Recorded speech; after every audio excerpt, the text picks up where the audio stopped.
Ya habíamos querido invitar aquí al set de Red Más Noticias en La Habana, Mauricio, al exdiplomático Carlos Alzugaray, que además es experto en las relaciones entre los Estados Unidos y Cuba. Señor Alzugaray, buenas noches y bienvenido. Buenas noches, un placer estar hablando con el público colombiano. Estábamos hablando aquí, comentando con Mauricio, que esta llegada del Papa y los discursos tanto del Papa Francisco como de Raúl Castro estuvieron cargados de mensajes, pero sobre todo políticos. Y yo quisiera que usted nos explicara un poquito esos mensajes que tal vez no supimos leer entre líneas que se dijeron en esos discursos del día de hoy. Bueno, yo creo que eso no debe sorprender. Inclusive si uno analiza las visitas anteriores de Juan Pablo y de Benedicto, siempre hubo algún contexto político o alguna motivación política. Aquella frase famosa de Juan Pablo, que Cuba se abra al mundo y que el mundo se abra a Cuba, es un mensaje básicamente político, no es un mensaje religioso. Pero además en este contexto yo creo que hay dos elementos muy claros, muy importantes. Uno, el Papa es latinoamericano en una región donde Cuba ha tenido un protagonismo muy importante a lo largo de los últimos años, particularmente, por ejemplo, en el caso colombiano.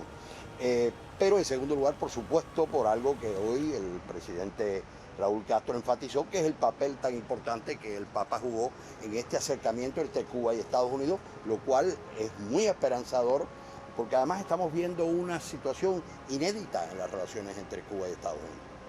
Sí, señor Alzugaray, ese papel central del Papa Francisco en ese acercamiento y en un momento crítico del desarrollo histórico de este proceso en Cuba, tiene un matiz en el discurso, me parece a mí, a ver si usted me corrige, estoy muy equivocado, en el discurso del Papa, cuando el Papa dice que por una parte saluda a Fidel Castro, muy arrancando el discurso, es decir, casi que el segundo párrafo lo planteó así, pero además dice que da un saludo a todos los cubanos que no puede ver y a los que están dispersos por el mundo. Es decir, como que puesto en términos, si me perdona la metáfora, una vela a Dios, otra vela al diablo, porque dice, bueno, y la oposición y los que están exilados, ¿qué pasa? ¿Usted cómo ve eso? Bueno, yo creo que ahí lo que pasa es que ha cambiado un poco. Yo quería referirme un momentico a lo que tú decías de Fidel Castro y los estaba escuchando a ustedes en el segmento anterior. Y es que ese discurso de la Tercera Guerra Mundial por etapas, que es sorprendente, es algo que Fidel Castro dijo en muchas ocasiones, desde 1960, que estuvo en Naciones Unidas por primera vez, dijo cese la filosofía del despojo y cesará la filosofía de la guerra. Si uno va a la esencia de ese mensaje, es el mismo que está utilizando el Papa Francisco. Ahora, fíjate, anoche yo estuve en dos cenas con cubanoamericanos que vinieron a la visita del Papa, incluyendo una gran delegación que vino con el arzobispo de Miami, Monseñor Wensky. Y tuve la oportunidad de hablar con él. Esto es también inédito, esto es algo nuevo que apunta a un cambio importante sobre todo en los cubanos que viven en Estados Unidos y particularmente en la Florida. Señor Alzugaray, precisamente en esos discursos Raúl Castro le dice al Papa, evidentemente usted ha ayudado mucho, pero todavía faltan unas condiciones que nosotros hemos solicitado desde hace ya algún tiempo mientras estamos en las negociaciones, que son Guantánamo y el bloqueo. Hay algo particular de esta visita del Papa y es que viene a Cuba, pero posteriormente se va a Washington. Es una especie de solicitud. ¿Este es el mensaje que yo quiero que usted lleve al gobierno de los Estados Unidos? Bueno, yo creo que básicamente Raúl está diciendo algo que es perfectamente esperable.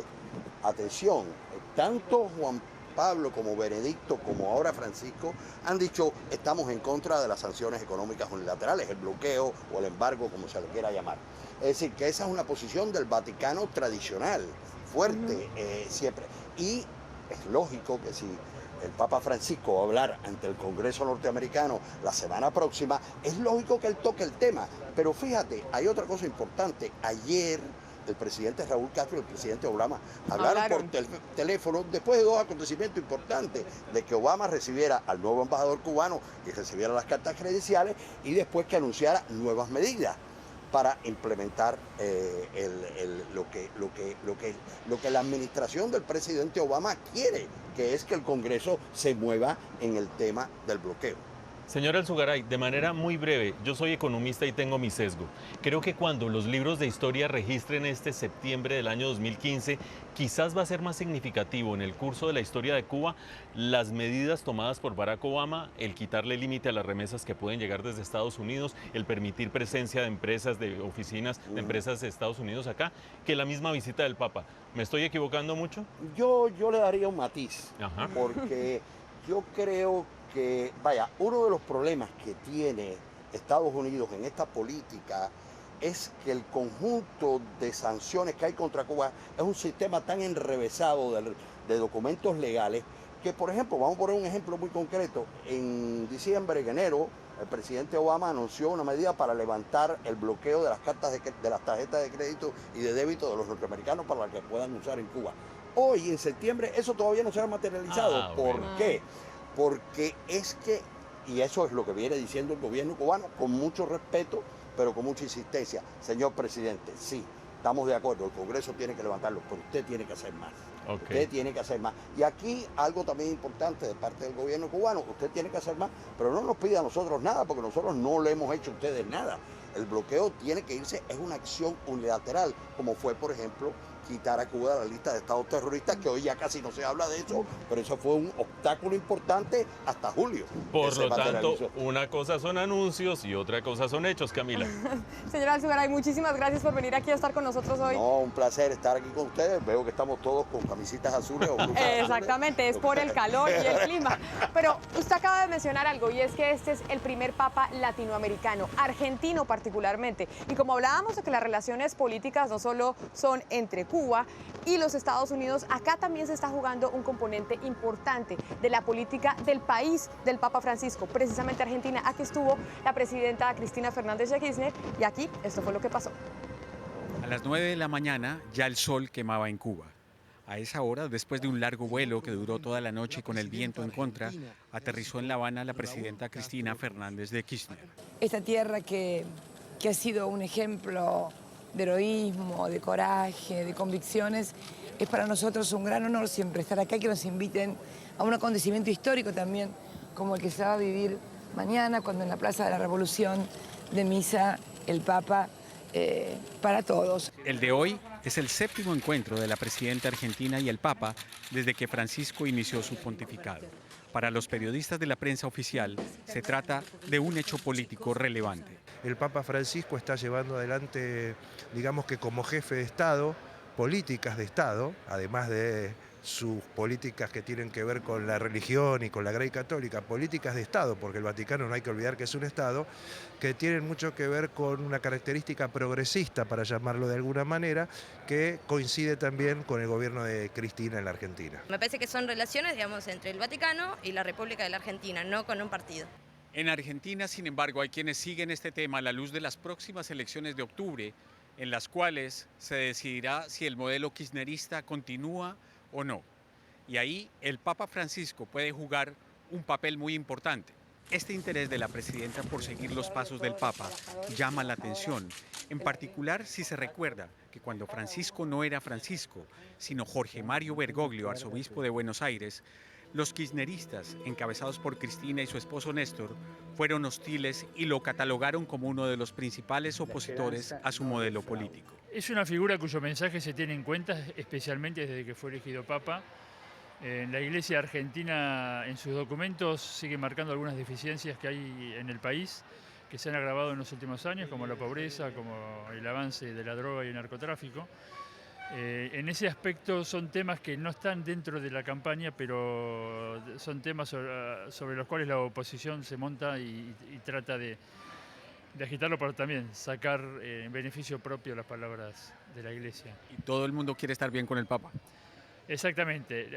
Hoy es políticamente incorrecto estar en contra o aparecer enfrentado con el mensaje de Francisco, ¿no? Pero el gran poder de la diplomacia del Vaticano parece capaz de juntar a Cuba con los Estados Unidos y algo más complejo.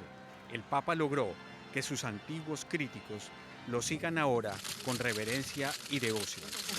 Cuídese mucho. Igual.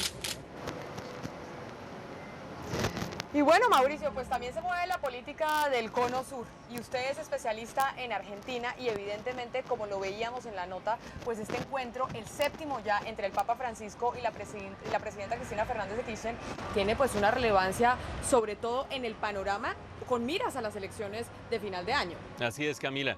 Conociendo el talante del Papa Francisco, o de Bergoglio, como se le conocía antes en Argentina, uno no se puede imaginar que se hubiera quedado quieto nunca, siempre haciendo labor social, siempre con su talante jesuita, siempre metido directa o indirectamente en política. Y en esa época, como lo decía la nota, cuando él era arzobispo de Buenos Aires, en ese momento el gobierno kirchnerista lo miraba feo, sencillamente, era alguien que era incómodo. No es sino que lo nombren papa y todo el mundo quiere estar con él. ¿Por qué? Porque creen que localmente en Argentina cualquier gesto en contra del papa es prácticamente como irse en contra de Maradona, Pero, más Mauricio, o menos. usted dice que el kirchnerismo, y como lo mencionaba la nota, pues no lo miraba muy bien a Bergoglio en su momento cuando todavía no era papa. Pero ¿por qué entonces el papa ha aceptado reunirse tantas veces con Cristina? Porque ya sería la 7ª vez que se reúne con ella. Yo creo que el papa en términos generales, una vez asume su rol como sumo pontífice general y global, no le cierra las puertas a nadie. Entonces es probable que 1, 2, 3 y 4 visitas de Cristina las haya hecho quizás a regañadientes. Después dice, yo no me puedo negar ante jefes de Estado, incluido el jefe de mi propio Estado, aunque él tenga sus preferencias. Quizás por otro lado habrá gente que no esté de acuerdo conmigo. El Papa Francisco en Cuba y Redman Noticias sigue en la isla con la cobertura especial. Santa Misa mañana a las 8 de la mañana. El Papa Francisco ha sido bastante polémico, no solo en esta visita a La Habana, Cuba, sino ha sido polémico desde que empezó su pontificado. Por eso los vamos a invitar a ver algunas de las frases más polémicas que ha dicho el Papa Francisco. El que sería un vuelo de rutina de Río de Janeiro a Roma se convirtió en una improvisada rueda de prensa. Ese 29 de julio de 2013 y en pleno vuelo, el Papa Francisco empezó a cambiar el discurso conservador que caracteriza a la Iglesia y se metió en un tema de enorme polémica: la homosexualidad. Si una persona es gay, busca a Dios y tiene buena voluntad, ¿quién soy yo para juzgarlo? Y es que Francisco, más que un papa, dicen expertos en el tema, pareciera el relacionista público de la fe. Con valor, fue capaz de pedir perdón por los casos de pederastia que relacionan a sacerdotes en todo el mundo. Esta es mi angustia y el dolor por el hecho de que algunos sacerdotes y obispos hayan violado la inocencia de menores y su propia vocación sacerdotal. Las mujeres lo quieren más desde que públicamente dijo que no estaba de acuerdo con la inequidad de género en cuanto al pago de salarios. Por ejemplo, sostener con decisión el derecho a la igual retribución por la igual labor. Se metió en los matrimonios de miles de católicos para defender, oigan bien, el divorcio en caso en que las relaciones maritales atenten la estabilidad de los niños. A pocos días de la conferencia de la ONU sobre el cambio climático, levantó polémica en su encíclica Laudato Si, o alabado seas, sobre el medio ambiente. Francisco también ha tenido tiempo para el humor. Comparó a los sacerdotes con los aviones, pues según él, solo son noticia cuando caen.